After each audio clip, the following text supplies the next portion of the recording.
దేవుని పరిశుద్ధ నామమునకు మహిమ కలుగునుగాక. ప్రిలారా, ప్రభునామన మీ అందరికీ వందనాలు. దేవుని వాక్యము ధ్యానందాము. కీర్తనల గ్రంథం 31వ అధ్యాయము 19వ వచనం. నీయందు భయభక్తులు గల వారి నిమిత్తము నీవు దాచించిన మేలు ఎంతో గొప్పది. నరుల ఎదుట నిన్ను ఆశ్రయించిన వారి నిమిత్తము నీవు సిద్ధపరిచిన మేలు ఎంతో గొప్పది.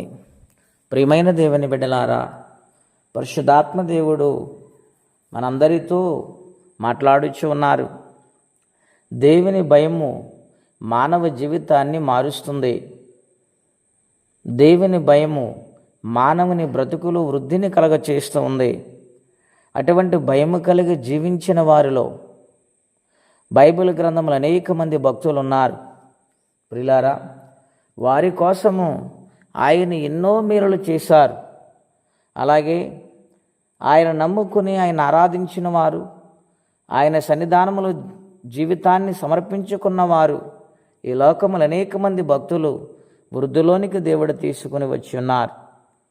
ఆపదలను తప్పించే దేవుడై ఉన్నారు. కష్టాల నుండి విడిపించే దేవుడై ఉన్నారు. కారణం ఒక్కటే, ఆయన యందు భయభక్తులు కలిగి బ్రతకాలి.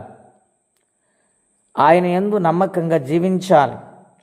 ఎప్పుడైతే దేవునికి భయపడతామో దేవుడు ఖచ్చితంగా మన పట్ల జాలి హృదయం కలిగి ఘనకార్యములు చేస్తారు. ఆయన ప్రేమ కలిగిన దేవుడు కదా, ఆయన కనికరం కలిగిన దేవుడు కదా. గనుక దేవునికి భయపడేవారిగా మనం ఉండాలని ప్రభు పేరిట మనము చేస్తున్నాను. ఆయన చేసే మేలు, ఆయన దాచించిన మేలు ఎంతో గొప్పదని ఇక్కడ వ్రాయబడింది. అవును ప్రియులారా, బైబిల్ గ్రంథములో యేసేపు గారు ఉన్నారు. ఆయన ఎంతో భయభక్తులు కలిగి దేవుని సందులో బ్రతికాడు. ఎన్ని కష్టాలు వచ్చినాయి ఆయనకి, ఎన్ని ఇబ్బందులు గుండా ప్రయాణము చేశాడు. ఆదరణ లేక దుఃఖముతో నిండిన దినాలు కూడా ఆయన జీవితంలో ఉన్నాయి. అయినను ఎటువంటి పరిస్థితులైనా వచ్చినా దేవునికి భయపడటమే నేర్చుకున్నాడు. ఆయన ఏదో ఒక రోజున దేవుడు నన్ను కరుణిస్తాడని గొప్ప సంకల్పము ఎదురు చూశాడు. పాపమే మీదకొచ్చి పడినా పాపాన్ని అసహించుకున్నాడు.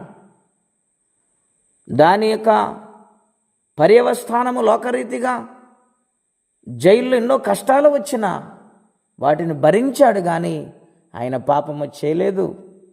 గనుక ఆయన కోసము దేవుడు దాచించిన మేలు ఎంత ఉన్నతముదో చూడండి.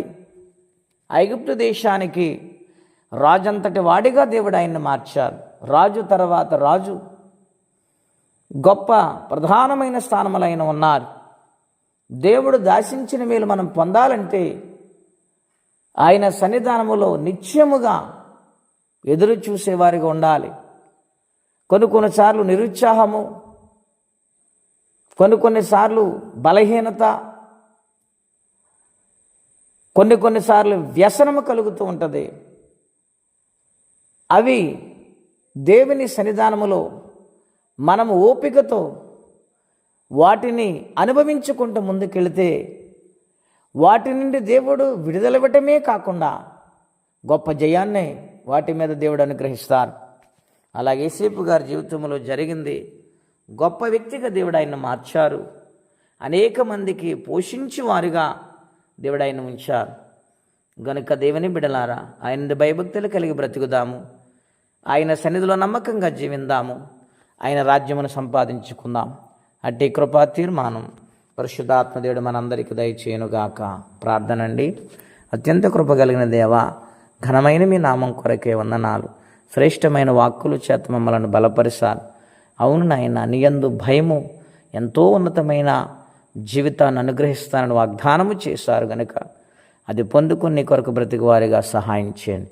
ఎవరే కష్టంలో బాధలు ఇబ్బందులు ఉన్నారో వారికి నీ సహాయం పంపించమని యేసుక్రీస్తు వారి పుణ్యనామంలో ప్రార్థించి అడిగి పుణ్యనాము తండ్రి. ఆమేన్. దేవుడు దీవించును గాక. ఆమేన్.